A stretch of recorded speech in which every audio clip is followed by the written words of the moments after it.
ఉంది రాష్ట్రంలో,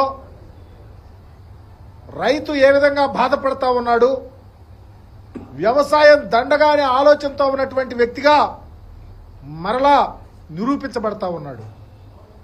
ఈరోజైతే మా ప్రీతమ నాయకులు జగన్మోహన్ రెడ్డి గారు గుంటూరు మిర్చి యార్డుకు వచ్చారు.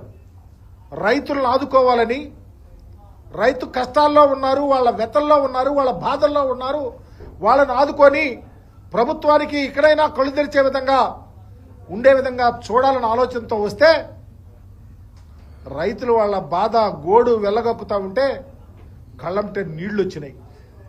నిజంగా 6 కాలం కష్టపడి మిర్చి పండిస్తే జగన్మోహన్ రెడ్డి గారు ముఖ్యమంత్రిగా ఉన్నప్పుడు క్వింటా 23,000 నుంచి 24,000, 28,000 దాకా అమ్ముకున్నామయ్యా. ఈరోజు 10, 12, 13,000కు అమ్మే పరిస్థితి వస్తుంది.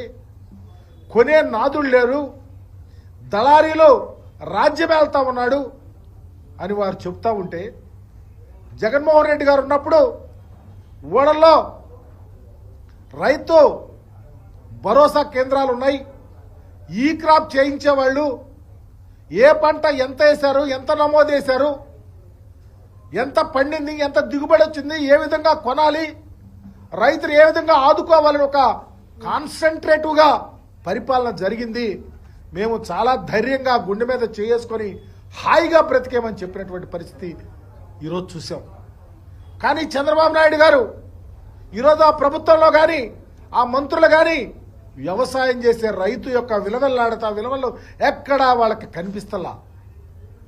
చివరికి జగన్మోహన్ రెడ్డి గారు వచ్చి రైతు కష్టాలు వాళ్ళ వ్యతలు ప్రభుత్వానికి తెలియపరిస్తే ఆగమేఘాల మీద కేంద్ర ప్రభుత్వానికి కేంద్ర మంత్రికి ఇవాళ ఉత్తరం రాస్తా ఉన్నాడంట.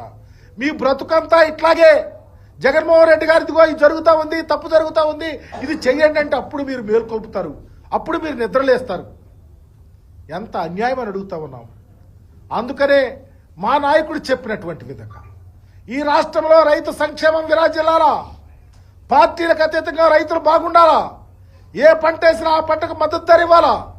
మేము ప్రవేశపెట్టినటువంటి కార్యక్రమాలు రైతు భరోసా కానీ, ఈ క్రాప్ చేయటం కానీ, రైతుకు లైసెన్స్కి సంబంధించి కానీ అన్ని విషయాలలో పునరాలోచించి ఇన్కార్పొరేట్ చేసి రైతులను ఆదుకోవాలని డిమాండ్ చేస్తూ ఉన్నాం. ఎంత దారుణం అంటే ప్రతిపక్ష నాయకుడు వస్తూ ఉంటే ఒక్క పోలీసు కూడా లేడంటే మీ పరిపాలన ఎంత దారుణంగా ఉందో, జగన్మోహన్ రెడ్డి గారి మీద ఎంత కుట్ర కక్ష సాధింపు చేస్తా ఉన్నారో అర్థమవుతా ఉంది. నేను అడుగుతా ఉన్నా చంద్రబాబు నాయుడు గారిని, మీరు పోలీసులు లేకుండా చేస్తారేమో.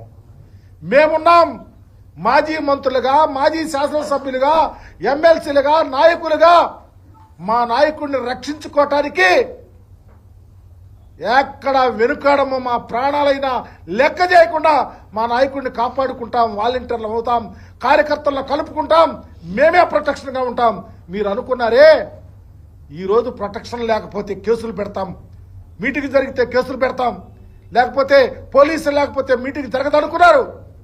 ఇలాంటివి ఎప్పుడు చేసినా మీ కుట్రలు, మీ కుతంత్రాలు లెక్క చేయకుండా మా నాయకుడిని కాపాడుకొని ఈ రాష్ట్రంలో మరలా వైఎస్ఆర్ కాంగ్రెస్ పార్టీని అధికారంలో తీసుకొచ్చుకోవటానికి, రైతు సంక్షేమానికి పెద్దపీట వేస్తాకి, ప్రజా సంక్షేమాన్ని భుజాన వేసుకోవటానికి, మీ కుట్రలు కుతంత్రాలు ప్రజలకు తెలియచేయటానికి జగన్మోహన్ రెడ్డి గారి నేతృత్వంలో ప్రతి ఒక్కరు మీ కంకణబద్దులుగా పనిచేస్తామని మీ ద్వారా తెలియపరుస్తా ఉన్నాం అన్నమాట.